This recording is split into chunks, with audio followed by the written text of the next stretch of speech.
Voilà, donc on ne va pas faire que rajouter de la couleur ou remettre une couleur, on va traiter l'ensemble. Et en accompagnement de ce qu'on vient de dire, c'est-à-dire la rénovation des façades, la rénovation des logements et des parties communes, on va accompagner le projet avec ce qu'on appelle la résidentialisation, c'est-à-dire traiter ces abords justement d'accès aux immeubles, d'accès aux caves, le passage entre le hall, la partie privative et la partie publique. Comment on va s'y prendre? On va retravailler ponctuellement certains réseaux, puisqu'on va retravailler les entrées, on va retravailler les sols, on sera peut-être amené à retravailler un petit peu les réseaux. On va externaliser les ordures ménagères. Je vais vous montrer un plan tout à l'heure. Plutôt que d'avoir les locaux poubelles dans les immeubles, on les sort et on va les mettre à proximité des entrées, de telle sorte à mieux gérer cette question de ramassage d'ordures ménagères.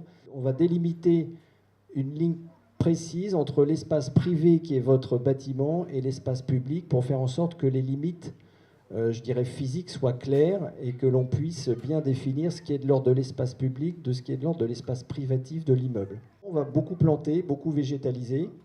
On va réaménager les accès, rénovation des sols pour accéder au hall, rénovation des sols pour accéder aux caves et au sous-sol. Avec des aménagements simples, des petits murets, du paysagement, on va arriver à faire en sorte que les logements à rez-de-chaussée et vos entrées d'immeubles soient comme dans une résidence. C'est-à-dire que quand on va passer ces limites physiques, on n'est plus dans l'espace public, on est dans une résidence. On ouvre aux questions peut-être ou non? Moi, c'était pour savoir, pour les portes d'entrée, si ça va s'ouvrir dedans ou s'ouvrir par dehors. Les portes des halls ou des halls, oui, des halls. Donc ça, pour le coup, je pense qu'on doit pouvoir résoudre le problème. En termes de... Les nouvelles portes qui vont être positionnées seront très différentes de celles que vous avez actuellement. Donc il y aura des systèmes effectivement de fixation qui sont plutôt aimantés et qui sont extrêmement durs. On peut pas les forcer.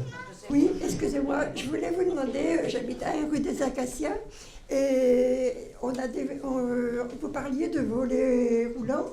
Nous, on a des volets en ferraille, vous savez, les grands volets qu'on ne se sert pas parce que c'est trop dur, quoi. Alors, on voudrait vous demander si vous allez les changer aussi. Dans le cadre du changement des... Tout le monde m'entend là, si j'ai pas... Oui. Dans le cadre du changement des menuiseries, pour les rez-de-chaussée, on dépose les persiennes, les volets métalliques, on les dépose et on les remplace par des volets roulants. D'accord. Donc plus facile. Oui. Moi j'ai une question pour l'esthétique en fait.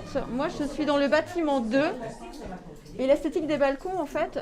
Est-ce que nous on pourrait avoir entre les différents appartements des clés en... Vous savez ce que vous avez mis en fait en bois?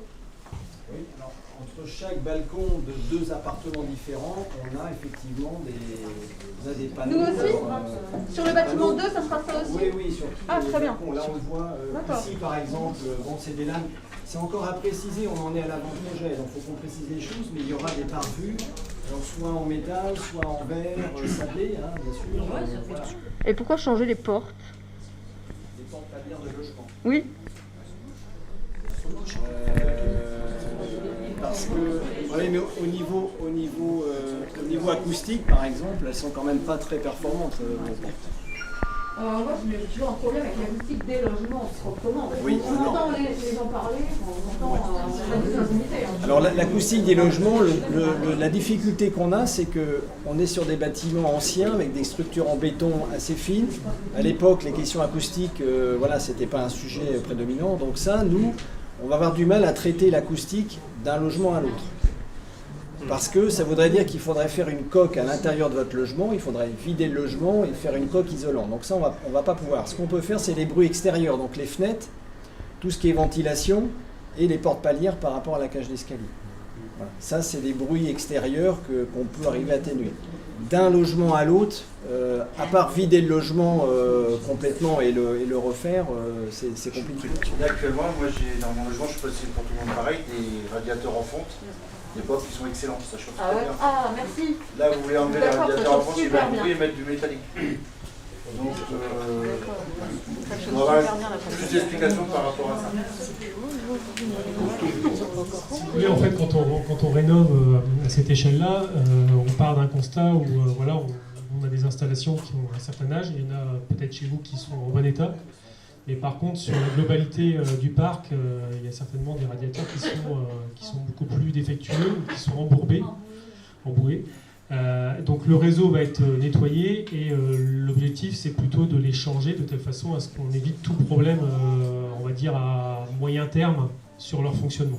Nous, l'idée, c'est que la totalité du réseau du bâtiment soit remis en fonctionnement. C'est-à-dire qu'on vide l'eau qui est dedans, on envoie des produits pour désembouer, enlever tout ce qui est rouille, tout ce qui est salissure, tout ce qui est pour que tout ça circule beaucoup mieux. On remplace vos radiateurs, on met des robinets thermostatiques, ça c'est pour le confort. On va recalorifuger, c'est-à-dire qu'on va réisoler les tuyaux qui sont dans les caves. Vous avez des tuyaux communs qui alimentent toutes les colonnes. On va les réisoler pour éviter les pertes de chaleur. Les vannes aussi, les pieds de vannes, on va remplacer des vannes de telle sorte que quand il y a un problème dans une cage d'escalier, on puisse intervenir que dans cette cage et pas tout couper. Et donc avoir un réseau beaucoup plus fonctionnel et qui fonctionne, voilà, qui est plus efficient. Et actuellement, je pense que tous les logements sont déjà équipés de fenêtres extérieures PVC. Chez Legrand, qui ont une vingtaine d'années, c'est ça? Oui, des doubles vitrages, c'est et la là, première génération. Vous allez remettre du double vitrage, du triple ou comment vous allez faire? Là, on remet du double vitrage, mais qui est beaucoup plus performant que ce que vous avez aujourd'hui, avec des entrées d'air, ce qu'on appelle une ventilation hygro, c'est-à-dire que les entrées d'air, on a un petit système de membrane. Quand il y a de l'humidité dans le logement, la membrane se déforme et l'air rentre un peu plus. Et quand c'est moins utilisé, ça rentre un peu moins. Donc c'est pas l'entrée d'air aussi pour la ventilation sera beaucoup moins forte que ce que vous avez aujourd'hui. Parce que là, aujourd'hui, vous avez des grilles. Ça ventile toujours. Voilà, il y a toujours beaucoup d'air qui rentre. Moi, j'ai vu beaucoup de logements où les gens bouchent finalement parce qu'il fait froid. Et quand vous bouchez, vous ventilez pas le logement. Donc il fait un peu lourd. On n'a plus de grille dans les appartements. Ce que vous dites là, ça avait été fermé il y a une paire d'années. Ah ouais, ils ont été bouchés. Oui, mais il y en a quand même, moi j'en ai vu encore des grilles. Ah non, je ne vais pas vous mettre en doute, mais je sais que vous parliez de grille tout à l'heure. On est en train de se poser la question, et ça on ne l'a pas encore tranché, de savoir si finalement à la place de mettre un chauffe-eau, donc comme celui que vous avez à l'heure actuelle, on pourrait éventuellement mettre un ballon thermodynamique. Donc, alors c'est des systèmes aussi qui sont très innovants, qui sont plus économiques et qui ne marchent pas au gaz, parce que vous avez, si vous écoutez un petit peu l'actualité, le gaz c'est plus l'avenir, hein, donc on est en train, effectivement, dans les nouvelles réglementations, le gaz est moins valorisé. Le chauffe-eau thermodynamique, c'est un chauffe-eau électrique, mais qui consomme très peu. Hein. En gros, je résume pour pas rentrer dans le détail. Donc, effectivement, et qui a de meilleures performances. On va le voir dans ce que je vais vous présenter après. Mais évidemment, ça coûte plus cher. Donc, il faut on arbitre en fonction de notre budget. On a déjà fait un arbitrage. D'ailleurs, ça va me permettre d'enchaîner. Je vais enchaîner sur ma présentation. On est sur un coût d'opération qui est de 13 millions, quasiment 13 500 000 euros. Hein. Voilà. Si je le divise aujourd'hui par 267, on n'est pas loin de, je crois qu'on était à 45, on est en 48 000 euros TTC par logement. On a une subvention quand même qui est assez intéressante de l'État, de l'ANRU, puisque le programme est inscrit dans l'ANRU. Le reste, c'est nous qui le finançons, et nous, c'est vous, hein, parce que ce sont les loyers qui nous permettent de rembourser les emprunts. Donc ça, ce sont des emprunts qu'on va devoir contracter pour financer les travaux. Et puis, on a prévu d'investir quand même 4 millions d'euros en fonds propres. Les fonds propres, c'est, pour faire simple, l'argent qu'on met de côté et pour réinvestir. Hein, qu'on collecte de tous les loyers et on en met de côté et puis on en réinvestit une année là, une année ailleurs. Voilà. Et c'est ce qu'on fait en général dans toutes nos réhabilitations depuis maintenant plusieurs années. Des réhabilitations où on investit de la même façon en thermique de manière très performante. On propose une augmentation de 10% du loyer, laquelle, je le dis tout de suite, sera compensée par les économies d'énergie, parce qu'on prend la quittance complète, c'est-à-dire qu'aujourd'hui, vous payez un loyer et des charges du chauffage. On va augmenter le loyer, mais on va faire baisser le chauffage. Donc, l'idée, c'est ce qu'on essaye de faire dans toutes nos réhabilitations. Finalement, c'est d'effacer l'augmentation du loyer par l'économie de chauffage. Je précise aussi, pour toutes les personnes qui touchent l'APL augmentera avec l'augmentation de loyer. Donc, au loyer augmenté, APL augmenté. Donc, pour toutes les personnes qui sont APLisées, il y aura aussi une augmentation de l'APL. Au final, l'augmentation de l'APL plus l'économie des charges, en gros, il n'y aura pas de surcoût ou très peu de surcoût. Alors, j'ai un exemple. C'est l'exemple un peu moins favorable. Un logement de type 3 qui fait aujourd'hui 57 mètres carrés. Le loyer, attention, hein, c'est que le loyer. Hein, je ne vous parle pas des charges, le chauffage, l'entretien de la robinetterie, tout ça. Moi, je parle en loyer. Hein. Je parle que en loyer. Donc, le loyer, aujourd'hui, il est à 265,52 €. Ce logement, il va avoir un balcon de 12 mètres carrés en plus. Hein. Le loyer, avec 10%, y compris le balcon, il passe à 312. C'est-à-dire 47 € en plus par mois. Je précise aussi, donc du coup, vous voyez, ce logement avec le balcon en plus, je vous mets quand même à titre comparatif pour que vous ayez une idée, parce que, en fait, nos loyers dans ce quartier sont partie des loyers les plus faibles de tout notre patrimoine. Ce sont les loyers les plus bas.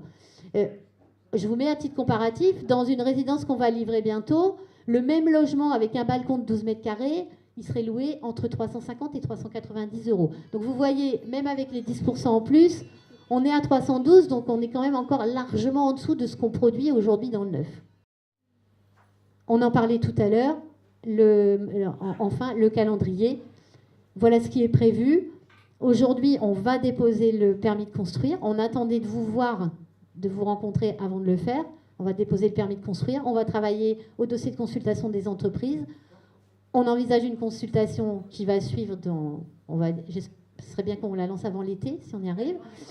Et on envisage un démarrage de travaux en fin d'année. On estime la durée des travaux à 30 mois, 2 ans et demi. Ça nous emmène à juin 2025. Hein. Alors évidemment, il y en a qui seront servis avant les autres. On ne peut pas commencer par tout le monde en même temps. Donc ça va être un peu... Mais là, ça n'a rien à voir. C'est pas je connais quelqu'un quelque part. C'est tout ce que je viens de vous dire. On s'adapte au... Voilà. On essaie d'avoir un sens à peu près logique, de ne pas travailler partout en même temps, mais on va s'adapter. Non, mais les travaux seront suivis par une personne correcte. Qui faire attention aux travaux, ce qui se passe et tout. Oui. Pas en fait une fois qu'il y a eu des travaux ici, c'était des charlots. Ouais, non, mais je vous dis franchement. Sans rentrer dans les détails. Attendez, mais je vous dis tout de suite. Hein. Il y aura un état des lieux du logement avant de rentrer, après les travaux seront faits, il y aura une liste des travaux qui ont été faits, et après ce sera vérifié. Il y aura des réserves, il y aura toujours des bricoles à revoir, et après on viendra recontrôler si ça a été effectivement bien fait. On ne peut pas imaginer qu'il y ait 13 millions de travaux qui se fassent dans 267 logements, sans qu'il y ait un truc à droite, à gauche, un truc qui n'est pas bien fait, ou une intervention, ou une entreprise qui a dit qu'elle allait venir et puis qui finalement n'est pas venue. Enfin, voilà.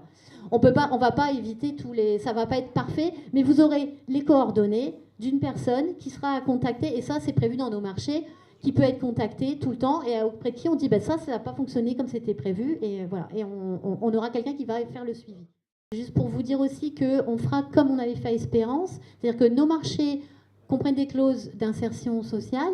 Les clauses d'insertion, c'est permettre à des personnes de pouvoir se réinsérer par l'emploi.